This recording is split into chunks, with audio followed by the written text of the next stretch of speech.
Hey everyone, so welcome back to my YouTube channel. आज हम करने वाले हैं एसए का रिवीजन, सीए फाइनल और इवन इंटर वाले भी देख सकते हैं वीडियो, क्योंकि ऐसे तो सब जगह सेम ही है। ठीक है, तो basically CA final old and new course दोनों के लिए एप्लीकेबल है वीडियोस, और इंटर वाले भी देख सकते हैं, कोई दिक्कत नहीं है। तो ऐसे का पूरा रिवीजन करेंगे, सारे के सारे SAs to the best. Start करते हैं 200 सीरीज से, जो कि बात करता है ओवरऑल ऑब्जेक्टिव की। और 200 की सीरीज से जो अपना एक ऐसे आता है SQC1, that is standard on quality control, इसको भी थोड़ा सा नजर घुमा लेते हैं एग्जैक्टली क्या बोलता है ये।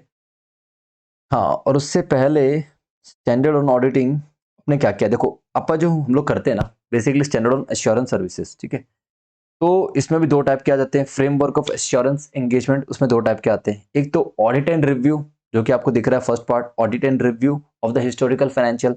सेकंड आता है assurance engagement, other than audit of other than audit और रिव्यू ऑफ फाइनेंशियल स्टेटमेंट।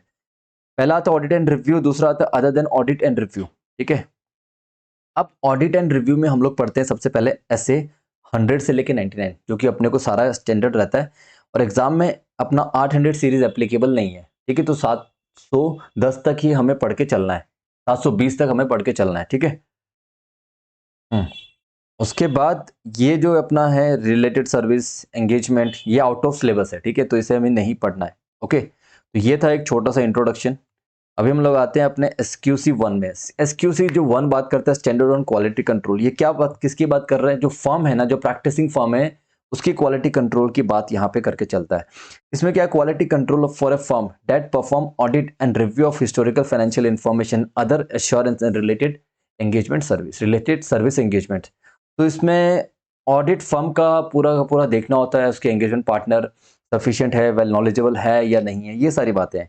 तो इसको हम यहाँ पे अभी बस इतना ही है, इसको हम नहीं देख रहे, सिर्फ एक नज़र घुमानी थी। ठीक है, उसके बाद अपना ऐसे आता है 200, जो कि बात करता है ओवरऑल। ओ देखो, दो बड़े बड़े ओ बना रखे हैं मैंने, यहाँ पे लिखा भी हुआ है बड़े शॉर्ट में। 200 बात करता है overall objective of independent auditors and conduct of an audit in accordance with the SA, that is standard on auditing. So ये जो ओ है ना, इससे एक तो निकल के आता है ओवरऑल ऑब्जेक्टिव, दूसरा निकल के आता है ऑब्जेक्टिव। ठीक है, ओवरऑल एंड देन ऑब्जेक्टिव किसका? इंडिपेंडेंट ऑडिटर का। क्यों? जब वो कंडक्ट करेगा audit in accordance with the SA। ठीक है, ध्यान रखना है, ओवरऑल ऑब्जेक्टिव। ठीक है, ब्रॉड बड़ी बड़ी बातें करेगा ये। ठीक है, पूरा पूरी ऊपरा ऊपरी बातें करेगा। चलो, ये था अपना। इसमें क्या है कि देखो बता देता हूँ, क्योंकि बड़ा क्विक रिवीजन है, तो हमें एक ही चीज को इतना इन डेप्थ नहीं पढ़ेंगे। ठीक है, तो स्कोप क्या है ऐसे का? स्कोप बड़ा सिंपल सा है कि इंडिपेंडेंट ऑडिटर की रिस्पॉन्सिबिलिटी क्या है when conducting audit of financial statement in according with SA। ठीक है, also explain the scope and authority and structure of the SAs, include requirement, general responsibilities. ठीक है, including the obligation to comply with the SAs. ठीक है, तो ये सारी बातें हम लोग यहाँ पे देखते हुए चलेंगे। उसके बाद अपना आता है कि इसमें next topic an audit of financial statement क्या बोलता है, ये ऑडिट क्यों करते हैं हम, द पर्पज ऑफ ऑडिट क्या है? The purpose of audit to enhance the degree of confidence of the intended user in the financial statement. Enhance the degree of, मैं अगर एक फाइनेंशियल स्टेटमेंट उसमें CA का साइन रहेगा तो मेरा कॉन्फिडेंस ज्यादा होगा, उस चीज पे रिलायबिलिटी ज्यादा आएगी। ठीक है, तो वही चीज है, तो ऑडिट का काम वही है, to enhance the degree of confidence of the intended user in the financial statement. और ये कैसे अचीव किया जाता है? By the expression of an opinion by the auditor whether the financial statement जो है are prepared in all material expect, ये वाला point, in according with the applicable FRF, that is financial reporting framework. ये line ना हर जगह copy करनी है, सो ध्यान से रखना है और सुनना है। ठीक है, तो द फाइनेंशियल स्टेटमेंट क्या, presented Fairlie in all material respect, give true and fair view in according with the applicable, in according with the framework. ठीक है, जो भी एप्लीकेबल FRF होगा। तो ये सारी बातें, एथिकल रिक्वायरमेंट का ध्यान, रेलिवेंट एथिकल रिक्वायरमेंट्स का ध्यान रखना है to form an opinion. Asset doesn't impose responsibility on the management or those charged with governance and doesn't override the laws and regulation that govern their responsibilities। तो भैया ऐसे जो है कभी भी ओवररूल नहीं कर रहा है। जो TCWG होते हैं, दो चार्ज विद गवर्नेंस, जो कि मैनेजमेंट के सबसे टॉप नॉच पोजीशन में बैठे होते हैं, उनकी रिस्पॉन्सिबिलिटी को, उनके ऊपर कोई रिस्पॉन्सिबिलिटी नहीं डाल रहा है, ये सारी रिस्पॉन्सिबिलिटीज की ऑडिटर के ऊपर डालता है। ठीक है, एंड कोई भी लॉ एंड रेगुलेशन को ओवररूल नहीं कर रहा है ये। ठीक है, the audit of financial statement doesn't relieve management और those charged with governance of of those responsibility. Basically उनकी अपनी responsibility, internal management, internal control वगैरह सब कुछ देखना है। तो ये सारी की सारी रिस्पॉन्सिबिलिटी मैनेजमेंट की है, मैनेजमेंट की थी और मैनेजमेंट की ही रहेगी। उसमें ऑडिटर आके आप ये नहीं सोचो कि ऑडिट ने कर दिया तो हमारी रिस्पॉन्सिबिलिटी खत्म, नहीं। You will be ultimately responsible for what you are doing. तो अब ऑडिट जो अपने को देता है, ऑडिटर जो एश्योरेंस देता है उसे हम क्या बोलते हैं? ऑडिटर जो एश्योरेंस देता है उसे हम बोलते हैं रीजनेबल एश्योरेंस। क्या बोलते हैं उसे हम? Reasonable assurance. ठीक है, तो ऑडिट हमें जो देता है वो उसे हम क्या बोलते हैं? Reasonable assurance. ठीक है, और it is obtained when the auditor has auditor, it is, ये कब मिलता है अपने को reasonable assurance? Reasonable assurance is a high level of assurance and it is obtained when the auditor has obtained sufficient appropriate audit evidence to reduce the audit risk। Audit का risk क्या होता है? Risk that the auditor expresses an inappropriate opinion when the financial statement are materially misstatement। ठीक है, मतलब auditor का risk क्या है कि मैंने रिपोर्ट कर दिया सब कुछ सही है और एक्चुअल में बहुत सारी मटेरियल मिसस्टेटमेंट है। मैंने रिपोर्ट कर दिया कि मटेरियल मिसस्टेटमेंट बहुत सारी है और एक्चुअल में कुछ भी नहीं है, तो ये ऑडिट रिस्क हो गया। बेसिकली हमें फर्स्ट पॉइंट ऑफ व्यू से देखना होता है कि हमने बोला कि सब कुछ बराबर है, सब ठीक है, बट एक्चुअली में बहुत सारी मटेरियल मिसस्टेटमेंट है। ठीक है, तो वो ऑडिट रिस्क होता है। तो हमें क्या करना है? ऑडिट रिस्क को कम से कम मिनिमाइज करना जितना हो सके। ठीक है, तो we will give a reasonable assurance is a high level of assurance जो ऑडिटर देता है यहाँ पे, is obtained when the auditor has obtained sufficient appropriate audit evidence to reduce the audit risk to an acceptable low level. ये ना, to an acceptable low level. However, reasonable assurance is not an absolute assurance because there is inherent limitation of an audit which result in the most of the audit evidence on which the auditor draws conclusion and the basis upon which auditor opinions being persuasive rather than conclusive।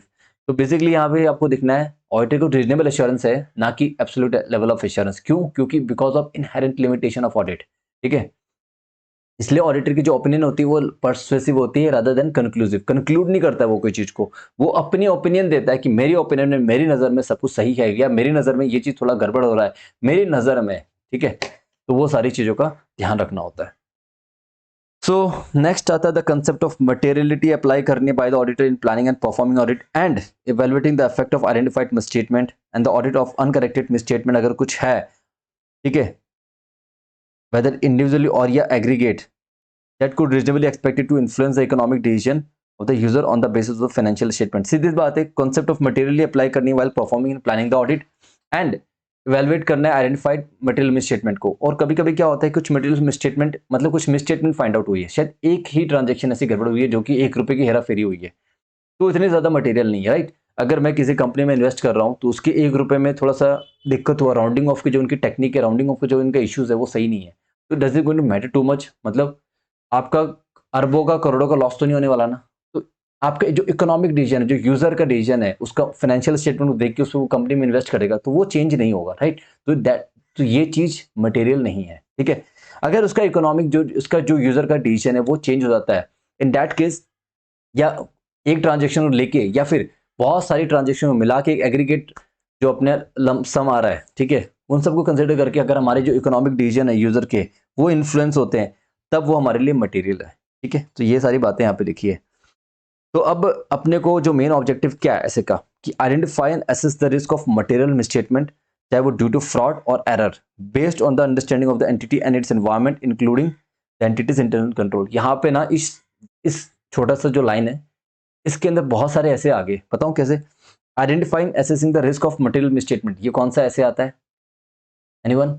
चलो अभी आपने पढ़ा नहीं है तो आपको आगे दिखाएंगे। ये इसके ऊपर पूरा एक अलग से ऐसे बना हुआ है। ठीक है, फ्रॉड, फ्रॉड के ऊपर एक अलग से ऐसे बना हुआ है। ठीक है, वेदर ड्यू टू फ्रॉड और error based on the understanding of the entity and its environment, ये भी अपना एक ऐसे में आता है। उसके बाद obtain sufficient appropriate audit evidence, audit evidence का अलग से एक ऐसे आता है अपना। ठीक है, दो ऐसे चलते हैं वहां पे। Whether material misstatement exist through designing and implementation appropriate responses to the asset risk, ये अपना अलग से ऐसे आ गया। तो बहुत सारी चीजें यहाँ पे ध्यान रखना। तो ये जो मैं बोल रहा हूँ ना, आपको समझ लो क्या करना है, आइडेंटिफाई करना, असेस करना है risk of material misstatement whether due to fraud और error based on the understanding, इसके क्या एंटिटी को समझेंगे और उसके एनवायरनमेंट को समझेंगे इंक्लूडिंग इट्स इंटरनल कंट्रोल, बात खत्म। नाउ ऑब्टेन, क्या करो, सब कुछ समझ लिया, प्लानिंग कर लिया, सब कुछ कर लिया, अब करो ऑब्टेन सफिशिएंट ऑडिट अप्रोप्रिएट और evidence about whether material misstatement exist करती है या नहीं करती है through designing and implementing appropriate responses to the assess risk. जो आपने रिस्क ढूंढे हैं उसके ऊपर आपके क्या रिस्पॉन्सेज होंगे, उसके बेसिस पे आप डिजाइन करोगे और sufficient appropriate audit evidence obtain करोगे उसके बेसिस पे। The last one, forming an opinion on the financial statement based on the conclusion drawn from the audit evidence obtained। ज़्यादा टाइम नहीं देना, क्विकली करना अपने को, ठीक है, 10 मिनट होगी। ये पहला ऐसे जिसमें मैं टाइम देने वाला हूँ, बाद में कोई भी एसेस में ज़्यादा टाइम नहीं देने वाला, क्योंकि ओवरऑल ऑब्जेक्टिव की बात कर रहे हैं तो कहीं ना कहीं सारे एसेस का एक छोटा सा वो मिलता है। Effective date 1st April 2010, तो most of the essays are effective from the 1st April 2000 on or after 1st April 2010। Overall objective of the audit क्या है? To obtain reasonable assurance, to report on the financial statement and communicate as required by the essay। तो क्या करना अपने को, reason obtain करना एक reasonable assurance whether financial statement are free from the material misstatement whether due to fraud or error। Same चीज repeat हो रही है, देख लो। Thereby enabling the auditor to express an opinion whether financial statement are prepared in all material respect in accordance with the applicable FRF and to report the financial statement and communicate the required in accordance with the applicable essays। जो भी इसके findings है। In all the cases when the reasonable assurance cannot be obtained and the qualified opinion in the auditor report is insufficient। क्या हो रहा है कि हम reasonable assurance नहीं दे पा रहे और जो qualified opinion अपने को देना है वो sufficient नहीं है, qualified opinion देना जायज ही नहीं है, ठीक है। In the circumstance, तो उसमें आप क्या करोगे, ऐसे required auditor to disclaim an opinion. भैया डिस्क्लेम कर लो, डिस्क्लेमर ओपिनियन दे दो, ठीक है। वो क्या होता है, हम 700 ऐसे में पढ़ेंगे डिस्क्लेमर क्या होता है। वेदर फ्रॉम द एंगेजमेंट और वेयर विदाउट वेयर जहाँ पॉसिबल है लीगली परमिटेड वहां पे विड्रॉ करो, वरना नहीं। जैसे अभी सेबी के कुछ रूल्स आए जिसमें विड्रॉ करना इतना आसान नहीं है, पहले जितना आसान नहीं था कि आपने बोल दिया मैं टाटा बाय बाय जा रहा हूँ, नहीं ऐसा नहीं है। तो वही चीज ये बोल रहा है, अगर आपको लग रहा है कि रीजनेबल एश्योरेंस नहीं दे सकते और an a qualified opinion in the auditor report is insufficient, ठीक है, in that case you can disclaim an opinion, ठीक है। Require the auditor to disclaim an opinion और withdraw from the engagement whether where you are where the withdrawal is legally permitted, legally allowed होना चाहिए तभी, ठीक है।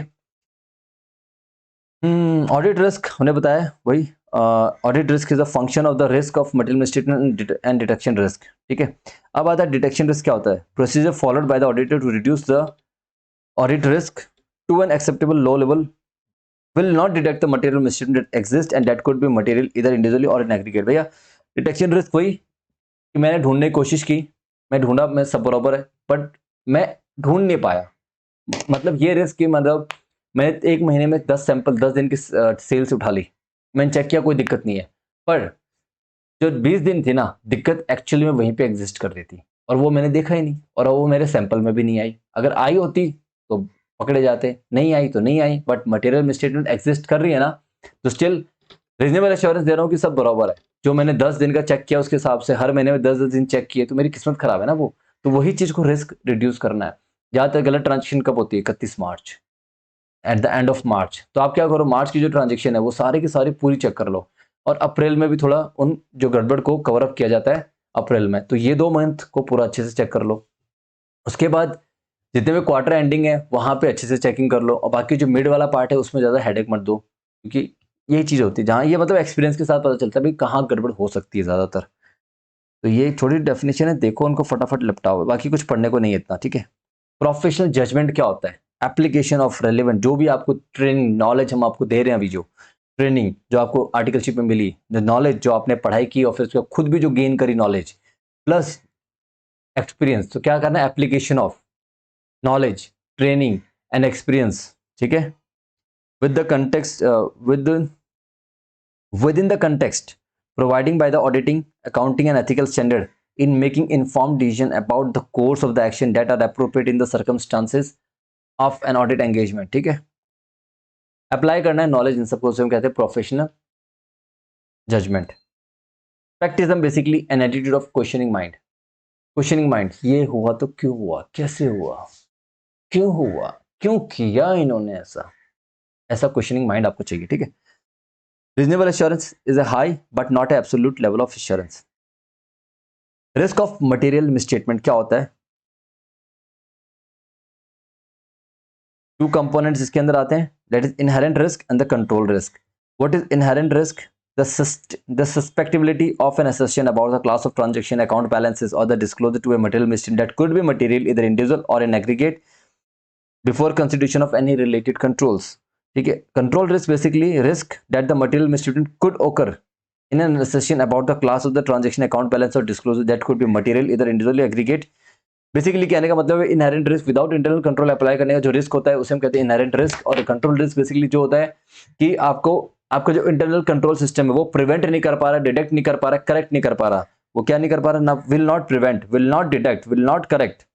अगर prevent कर दिया उसने तो डिटेक्ट नहीं कर पाएगा, डिटेक्ट भी कर लिया तो करेक्ट नहीं कर पाएगा। तो ऐसा इंटरनल कंट्रोल सिस्टम का क्या काम ऑन अ टाइमली बेसिस। और अगर कर भी रहा है ये सारे काम, प्रिवेंट भी कर रहा है, डिटेक्ट भी कर रहा है और करेक्ट भी कर रहा है, बट वो सही वक्त पर नहीं कर रहा, तो भी वो कंट्रोल रिस्क में आ जाता है। ठीक है, मेरे लिए ऐसा कोई इंटरनल कंट्रोल क्या काम का जो मेरे लिए मेरे को प्रिवेंट ही नहीं कर रहा, मेरे को प्रिवेंट कर रहा तो डिटेक्ट नहीं करके दे रहा, भाई एरर ये है।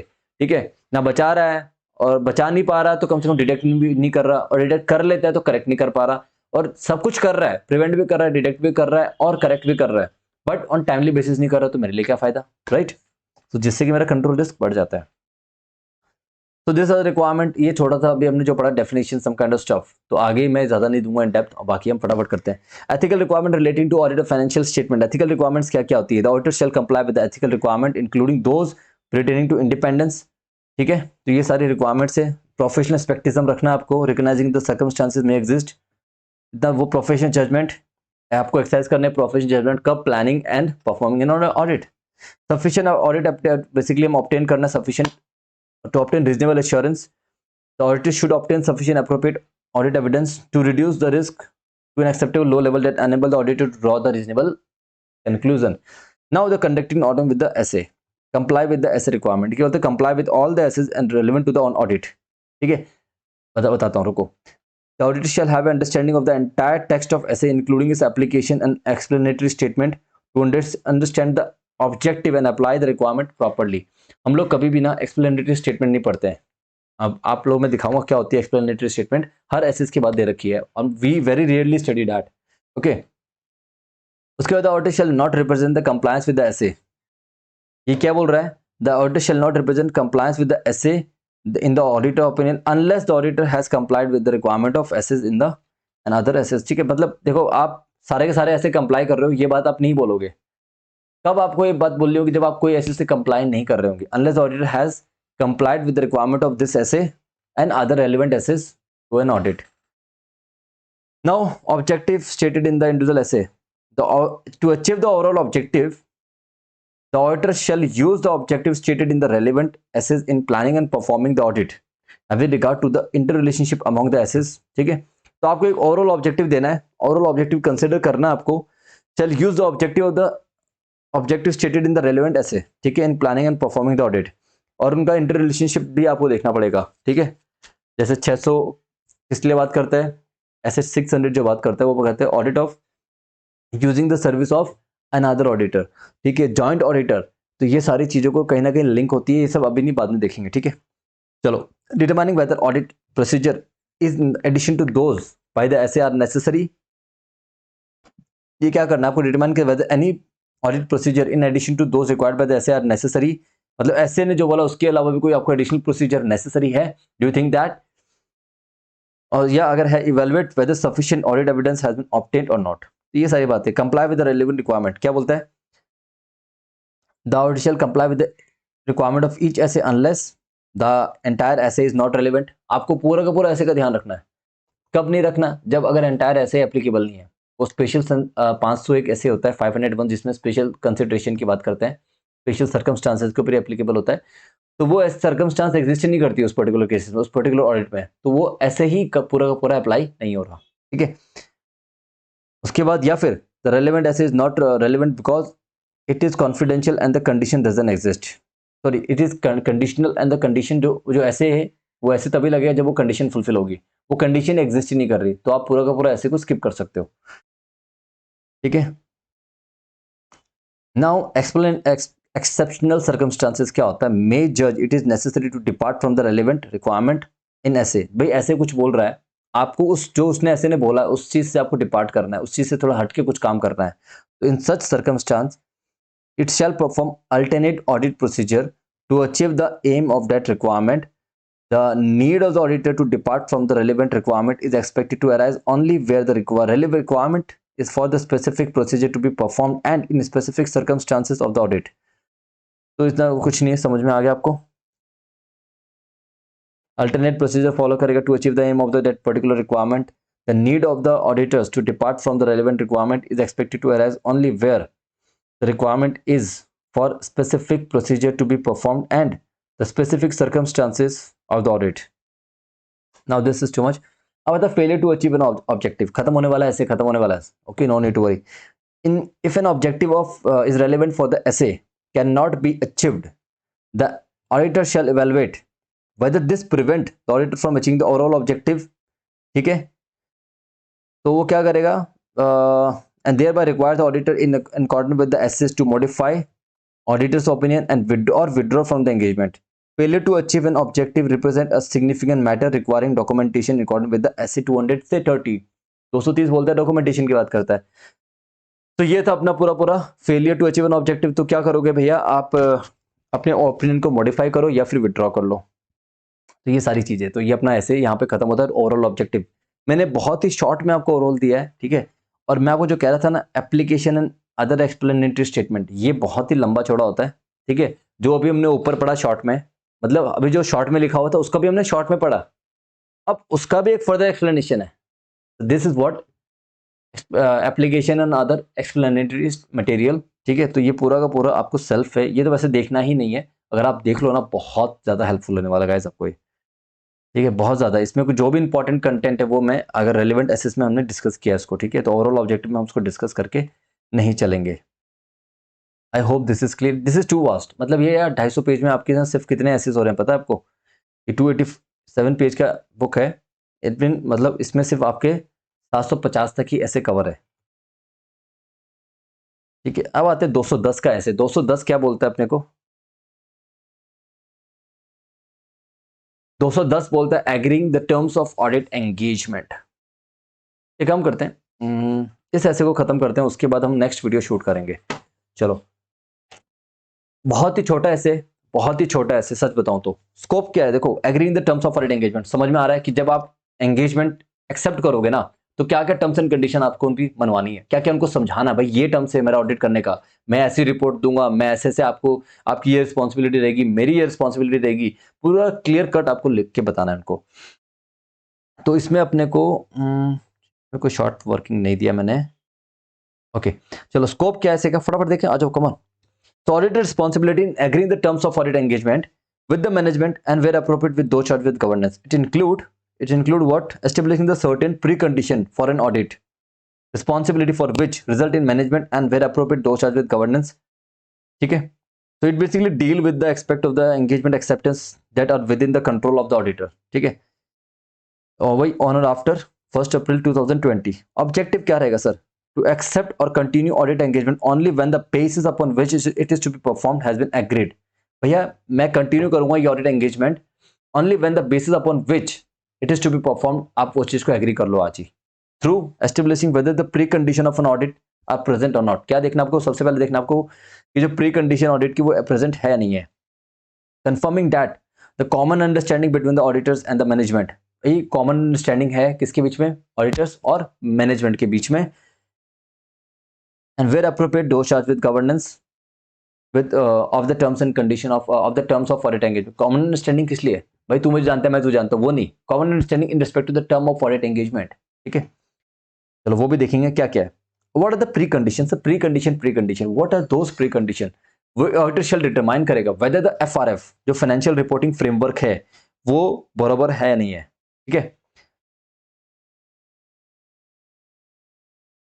Okay, so what are the precondition? Auditor shall determine whether the financial reporting framework to be applied in the preparation of financial statement acceptable है नहीं है. तो क्या determine करना शॉर्ट में? determine whether FRF that is financial reporting framework is acceptable or not. बात खत्म. ये पहले precondition थी. नेक्स्ट जो precondition है वो ये बोलती है आपको एक एग्रीमेंट ऑब्टेन करना है. Obtain an agreement that it acknowledge and understand. दोनों चीज ध्यान रखना. Obtain an agreement that the management, किससे? that management acknowledge and understand its responsibility. किसके रिस्पेक्ट में? for the preparation of financial statement in accordance with the applicable FRF, including their fair presentation. ठीक है, FRF के according आपको applicable reporting framework देना है, including where relevant their fair presentation for internal control.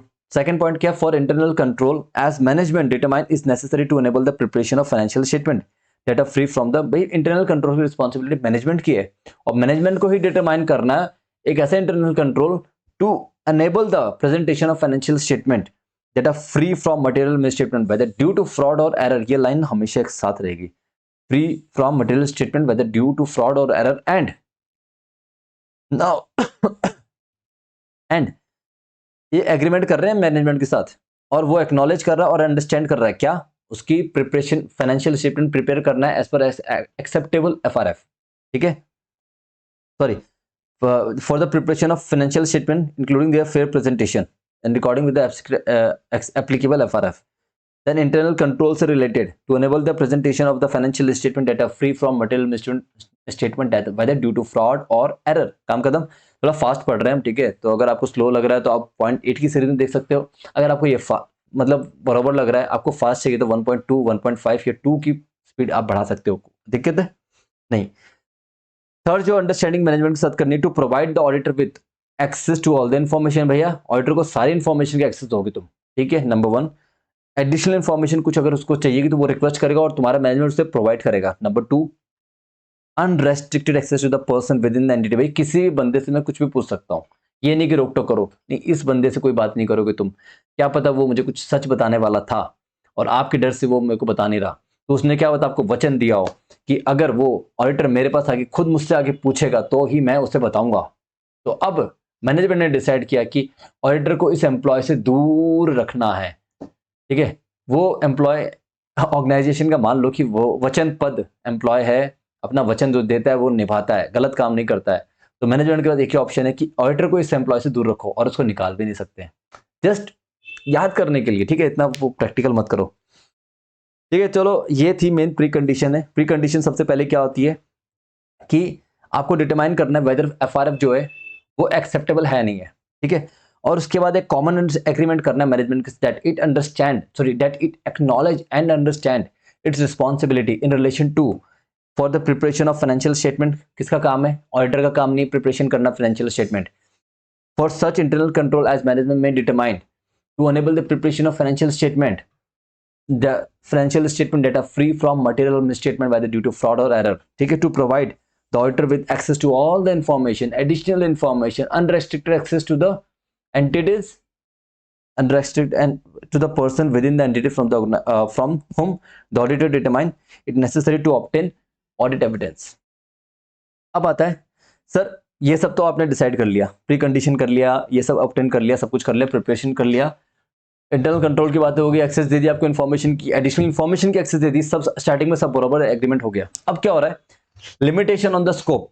अगर आपकी वो स्कोप पे कोई लिमिटेशंस लगाएगा, अगर मैनेजमेंट क्या कर रहे हैं, impose the limitation on the scope, then और ऑडिटर को लगता है कि such that the auditor believe that limitation will result in auditor disclaiming an opinion. Auditor को लग रहा है कि मुझे आज इन्होंने मेरे को पहले दिन ही रेस्ट्रिक्शन कर दिया, लिमिटेशन लगा दी मेरे पे, और इस लिमिटेशन को कंसिडर करते हुए मेरे को साफ समझ में आ गया, मेरे को समझ में आ गया कि मैं ये ओपिनियन एट द एंड में घूम फिरा के ना डिस्क्लेम करने वाला ओपिनियन, मतलब मैं ओपिनियन दे नहीं पाऊंगा.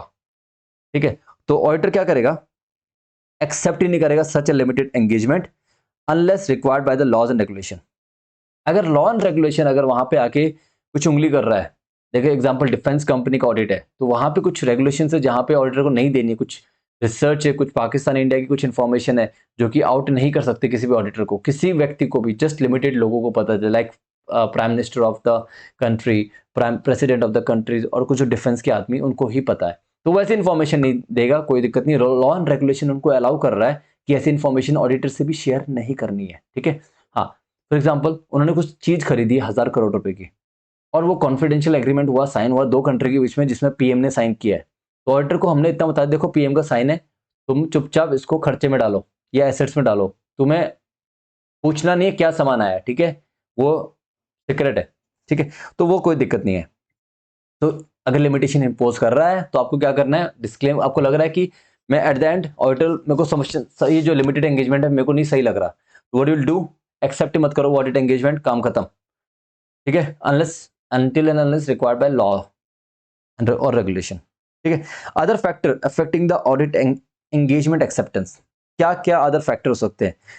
Number one, if the precondition of audit are not present, the auditor shall discuss the matter with the management unless required by law and regulation. The auditor shall not accept the proposed audit engagement. उसको जो जो pre condition है वो present ही नहीं है तो audit engagement accept ही मत करो, मैनेजमेंट डिस्कस करो, देखो यार ये प्री कंडीशन तो कम से कम दो हमें, इतना तो मतलब कॉन्फिडेंस दो हमें कि हम आपका काम कर सके, ठीक है। तो इसमें क्या फर्स्ट पॉइंट क्या लिखा है, if auditor has determined the financial reporting framework to be applied is unacceptable, ठीक है, and the agreement referred to in जो has not been obtained, जो agreement understanding लेनी थी, understanding between the management and the auditor की एक उनको मतलब समझ में आ गया है, ये वाला point, that it acknowledge and understand, ऐसा कोई है ही नहीं, ये कोई एग्रीमेंट ही नहीं हुआ ऐसा। now agreement and agreement on audit engagement, तो क्या बोल रहा है, the agreed terms and condition recorded in engagement letter or suitable format on a written agreement होना चाहिए and shall include the objective and scope, क्या ऑब्जेक्टिव है, scope है ऑडिट ऑफ फाइनेंशियल स्टेटमेंट का, वो सारी चीजें इंक्लूड करना। नंबर वन, क्या objective and scope of financial statement. Number two, ये जो एग्रीमेंट है ना एंगेजमेंट की क्या क्या टर्म्स होगी, रिस्पॉन्सिबिलिटी क्या क्या ऑडिटर की वो बता देगा उसमें, रिस्पॉन्सिबिलिटी ऑफ मैनेजमेंट के क्या क्या है वो वहां पे बताया जाएगा, identification of the applicable FRF for the preparation of financial statement and reference to the expected form and content, भैया इस फॉर्म में मेरी रिपोर्ट जाएगी और ये मेरा फॉर्म एंड कंटेंट होगा, एक रेफरेंस दे दी जाएगी, and a statement that there may be circumstances in which report में differ from the expected form and content, उनको एक स्टेटमेंट दी जाएगी, देखो कुछ ऐसे सर्कमस्टांस है, अगर ये सर्कमस्टांस आपके एंटरप्राइज में एग्जिस्ट करती है तो जो अपना फॉर्म है जो रिपोर्ट का उसमें 705 का एप्लीकेशन कर सकते हैं हम, 706 का लगा सकते हैं, क्यू ऑडिट मैटर डाल सकते हैं, अदर मैटर पैराग्राफ डाल सकते हैं, वो डिपेंड करता है case to case. So these are the terms and conditions that should be present in the audit engagement. Objective in the scope of audit of financial statement. Number two, कि auditor की क्या responsibility है, management की क्या responsibility है, identification of acceptable FRF. Number three, form and content जो रहेगा, reference to the expected form and content, ये सारी बातें। If the laws and regulation prescribe sufficient details in terms of audit engagement, ठीक है, अगर लॉ एंड रेगुलेशन प्रिस्क्राइब कर रहा है कि इनसफिशिएंट कि ऑडिट एंगेजमेंट की ये डिटेल्स, लॉ एंड रेगुलेशन नहीं बता रहा है, ये सारी लॉ में लिखा हुआ है, the audit need not record them in written agreement except for the fact that such law regulation applies to the management and management acknowledge and understand its responsibility। ये लॉ एक बात बोल रहा है कि ऑडिटर को ये सारी चीजें हक मिलेगा, अधिकार मिलेगा, ये सारी चीजें मिलेगी, लॉ ये बात बोल रहा है, और ऑडिटर ने देखा कि ये लॉ इनके ऊपर एप्लीकेबल है नहीं है, अगर है तो क्या मैनेजमेंट ने एक्नॉलेज किया कि उनको ये लॉ के बारे में सब कुछ पता है, उनकी रिस्पॉन्सिबिलिटी क्या है जो लॉ में लिखी हुई है, और उनको मेरी क्या रिस्पॉन्सिबिलिटी जो लॉ में लिखी हुई है, तो ये सारी चीजें उनको पता है, तो कोई दिक्कत नहीं, हम नहीं बनाएंगे। नाउ रिकरिंग ऑडिट, अब क्या हो रहा है, whether circumstances required the terms to be revised या need to be remind entity for the, देखो ये यहाँ पे बात कर रहे हैं रिकरिंग ऑडिट, एक साल मैंने इनको ऑडिट किया, सेकंड साल भी इनको ऑडिट करने आया, तो मैं देखूंगा कि यार मैनेजमेंट ने जो लास्ट टाइम जो टर्म्स एंड कंडीशन थी उसमें कोई बदलाव तो नहीं किया, अगर किया है तो क्या वो जायज़ है, मुझे एक्सेप्टेबल है या नहीं है, ठीक है। और अगर आपको लगता है कि इस साल इन्वायरमेंट में काफ़ी चेंजेस आ गए, लॉ में काफ़ी चेंजेस आ गए, तो अपने को ये टर्म्स एंड कंडीशन चेंज करने की बनती है, ठीक है। या फिर मुझे लगता है यार मैंने मैनेजमेंट को समझाया तो था लास्ट टाइम, पर जब हम ऑडिट करने गए तो उन्होंने वो दिक्कत करने के लग गए, बाद में उनको समझाने के बाद हमने कंक्लूड कर दिया, वो अलग बात है। तो काम करता हूँ इस बार के ऑडिट के टाइम स्टार्टिंग में ही इनको दोबारा समझा देता हूँ कि देखो भैया एंगेजमेंट दोबारा साइन कर रहे हैं हम, और इसमें ये सारी टर्म्स एंड कंडीशन है, लास्ट टाइम आपने दिक्कत दी थी, देखो समझा रहा हूँ, ये यहाँ पे अभी साइनिंग हो रहा है इनिशियली, बाद में दिक्कत नहीं देना है। तो ये सारे पॉइंट्स हैं जिसको आपको यहाँ देख के चलना है। आ जाओ, सो हियर वी गो, दिख रहा है आपको, थोड़ा सा छोटा होगा ये, ठीक है, छोटा तो नहीं है, आई थिंक सफिशिएंट है, राइट, दिख रहा है बराबर। द ऑडिटर में decide not to resend send a new engagement letter और return engagement each period. However, the following factor may make it appropriate to revise the terms of audit engagement and to remind the entity of the existing term. वो कौन से factors है, आपको कोई भी indication मिला जो मैंने डिस्कस किया था कि कोई भी indication that entity may misunderstood the objective of an audit, कोई भी indication that entity misunderstood the objective and the scope of the audit. कोई भी revise in the special term of audit engagement, को आपको लगता है कि एक रिवाइज या कोई स्पेशल टर्म हमें इनकॉर्पोरेट करनी, तो पहला क्या है, कोई भी इशारा आपको मिला कि एंटिटी ने इस चीज को गलत समझा तो उसको फिर से समझा दो, ठीक है। कोई भी रिवाइज और special terms of audit engagement, ठीक है। नंबर, अब ये जो पॉइंट है सीरीज में, ये बात करती है चेंजेस। चेंजेस किसका? सीनियर मैनेजमेंट में चेंज हो गया। लास्ट टाइम जिससे हमने इंटरेक्शन किया था, जिससे हमने एग्रीमेंट किया था, वो मैनेजमेंट ही चेंज हो चुका है, सीनियर मैनेजमेंट में बदलाव हो चुका है, तो दोबारा एग्रीमेंट कर लो। चेंज इन द ओनरशिप, पहले जो शेयर होल्डर हुआ करते थे वो अंबानी से हुआ करते थे, अब जो है वो है रतन टाटा। तो एक बार फिर से सिग्निफिकेंट चेंज हुआ ओनरशिप में, तो एक बार फिर से एंगेजमेंट बना लो। ये जो एंगेजमेंट अपना लेटर है, ऑडिट एंगेजमेंट फिर से कर लेते हैं। उसके बाद change in the nature and the size of business, पहले इनका 100 करोड़ का टर्न, 100 करोड़ की कैपिटल हुआ करती थी, अब इन्होंने कैपिटल रेस करके 1000 करोड़ की कैपिटल हो चुकी है। तो क्या हुआ? Change in nature and the size of the entities business, तो काफी चेंज हो गया है। काफी लॉज एंड रेगुलेशन शायद जो एप्लीकेबल ना हो, शायद अब इनके ऊपर हो जाए, ठीक है। कोई भी change in the legal and regulatory requirement, ठीक है। और change in the financial reporting framework adopted in the, like पहले ये लोग एएस यूज करते थे, अब इंड एएस आ गया, तो अब इनको फिर से बताना बनता है कि भैया अब जो एफआरएफ होंगे ये होंगे, ठीक है। A change in the other reporting requirement, ये जो मैंने नीचे दिया है ना, ये आपके एक्सप्लेनेटरी स्टेटमेंट में है नीचे, जो मैं कहता हूँ जिसको हम स्किप कर देते हैं अक्सर, तो वहां से जो जो मेन मेन चीज है ना वो उसको इनकॉर्पोरेट मैंने पहले ही कर दिया है, जहां जहां मुझे लगता है कि यार इस पे क्वेश्चन आ सकता है। Sorry for that. तो रिकरिंग ऑडिट है, रिकरिंग ऑडिट हो रही है, तो अपने को लगता है कि फिर से इनको याद दिलाने की जरूरत है, तो उसमें क्या क्या चीज है, कोई भी इंडिकेशन मिला, कोई भी रिवाइज या स्पेशल टर्म्स हुआ है। उसके बाद change in senior management, senior management में चेंज होता है, change in ownership of the company, ठीक है। उसके बाद change in the nature and size of business, change in the legal and regulatory requirement, a change in the financial reporting framework adopted in the preparation of financial statement, other reporting requirement. ये सारी बातों को आपको बहुत अच्छे से ध्यान रखना है। अब आता है acceptance of the change in the terms and condition. देखो क्या बोलता है, auditor shall not agree to the change in the terms and condition where there is no reasonable justification. भाई कंपनी बोल रही है कि सारी बातों को चेंज कर दो, और आपको लगता है कि उनके जो रीजन है ना, उनके जो जस्टिफिकेशन है इस टर्म्स एंड इस टर्म्स को मॉडिफाई करने का, वो जायज नहीं, वो सही नहीं है, तो आप एक्सेप्ट मत करो उसको, ठीक है। Should not accept that. If prior to the completing the audit engagement the auditor is requested to change the audit engagement that conveys a lower level of assurance, the auditor shall determine whether there is reasonable justification। भैया हम engagement complete करने वाले थे, उससे पहले management request कर रहा है कि आपका जो ऑडिट एंगेजमेंट है ना उसको कुछ चेंजेस करो, एंड उसके बाद अल्टीमेटली मुझे लग रहा है कि वो लोअर लेवल ऑफ एश्योरेंस देने वाला है। इस चीज को अगर मैं उसके हिसाब से काम करूंगा तो लो लेवल एश्योरेंस मिलेगा, हाई लेवल ऑफ एश्योरेंस नहीं मिलेगा। एक तो हम एब्सोल्यूट लेवल ऑफ एश्योरेंस नहीं देते हैं, और उसके बाद हम रीजनेबल एश्योरेंस देते हैं, और उसमें भी अगर हम लो लेवल एश्योरेंस देंगे तो फिर कैसे चलेगा, नहीं आएगा ना मजा। तो वही चीज है। If the terms of audit engagement are change and the auditor and the management shall agree and record the new terms of the audit engagement and other sustainable form of the written agreement, तो ये सारी चीज ध्यान रखनी है। Next क्या बोल रहा है, unable to agree to the change and is not permitted to continue the original audit engagement, in that case आपको क्या करना, विदड्रॉ कर लो, या फिर whether possible under applicable laws and regulation, या फिर determine whether there is any obligation either contractual or otherwise to report the circumstances। तो ये सारी बातें हैं आपको ध्यान रखनी है। तो क्या बोला मैंने यहाँ पे आपको, देखो आपको कोई भी देखो गलत, जहां आपको लगता है ना गलत हो रहा है, तो आप विड्रॉ कर लो या फिर डिटरमाइन करो कि ये जो सर्कमस्टांस इन्होंने हरकत करी है ये मुझे कहीं रिपोर्ट तो नहीं करनी, रिपोर्ट करनी तो रिपोर्ट करके निकलो, ठीक है। तो ये सारी बातें। उसके बाद अपना आता है additional consideration in engagement acceptance, financial reporting supplemented by laws and regulation. तो एडिशनल रिक्वायरमेंट क्या क्या है, देखो फटाफट देख लो। एडिशनल डिस्क्लोजर कुछ है, डिस्क्रिप्शन, ये सब इतना इंपॉर्टेंट नहीं है, छोड़ो। एफआरएफ जो डिजाइन बाय द और अदर मैटर अफेक्टिंग द, क्या क्या है देखो, financial reporting framework prescribe the laws and regulation and other matter affecting the acceptance. तो let's have a look. If auditor determine that the financial reporting framework prescribe the laws and regulation, जो कि unacceptable है, but the fact is that it is prescribe by the laws and regulation, the auditor shall accept the audit engagement only if the following precondition are present. देखो भैया क्या हो रहा है, law and regulation ही बोलता है कि ये ऑडिट एंगेजमेंट आप एक्सेप्ट करो, ठीक है, लॉ एंड रेगुलेशन बोलता है। तो आपको ये सब चीजें चेक करनी है, कौन सी, number 1 management agree to provide additional disclosure, management agree कर रहा है कि वो एडिशनल डिस्क्लोजर देगा in the financial statement, required to avoid the financial statement being misleading and it is recognized in the terms of audit engagement that the auditor report will incorporate and emphasis matter paragraph, जो कि हम पढ़ेंगे 706 में 706 में हम पढ़ेंगे emphasis of matter paragraph which draws the user attention to the additional disclosure।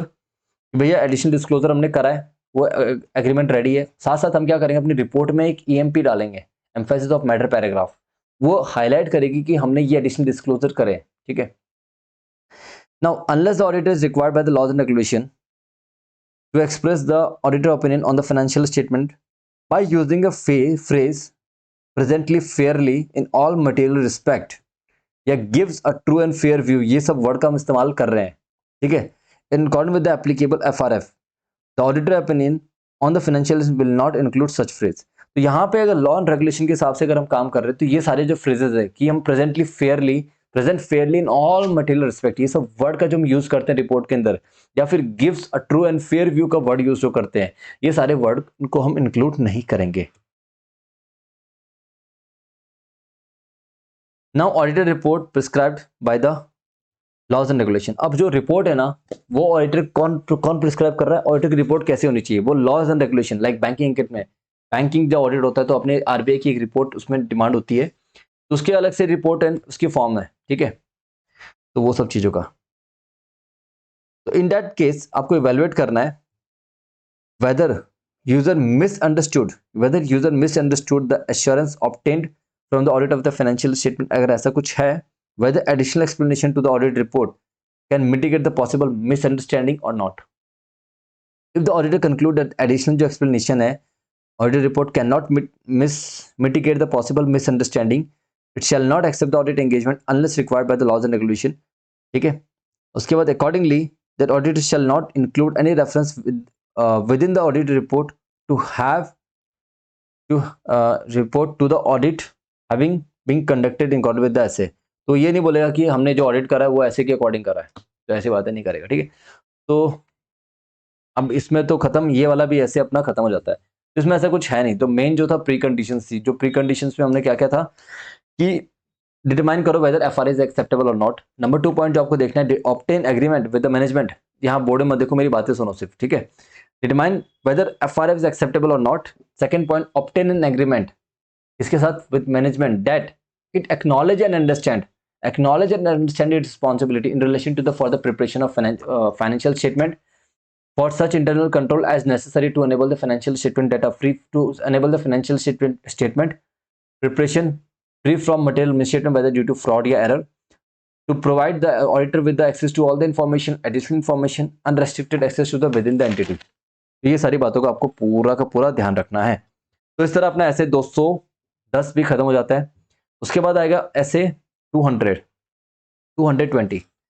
तो ये नेक्स्ट वीडियो में करें, आई थिंक आज के लिए इतना सफिशिएंट है, ज़्यादा दे के मतलब नहीं है। 220 अगर इसका कोई शॉर्ट नोट बना होगा तो मैं अभी समझा दूंगा, बट नहीं है। ये थोड़ा सा बढ़ा जाएगा and I want your attention. तो अभी तक के लिए इतना करते हैं। Thank you so much watching this video, और अगली वीडियो में हम मिलेंगे आपसे फिर से 220 की सीरीज के साथ, जो कि बात करता है quality control of an audit. So do like, subscribe and share. Thank you so much, tata bye bye.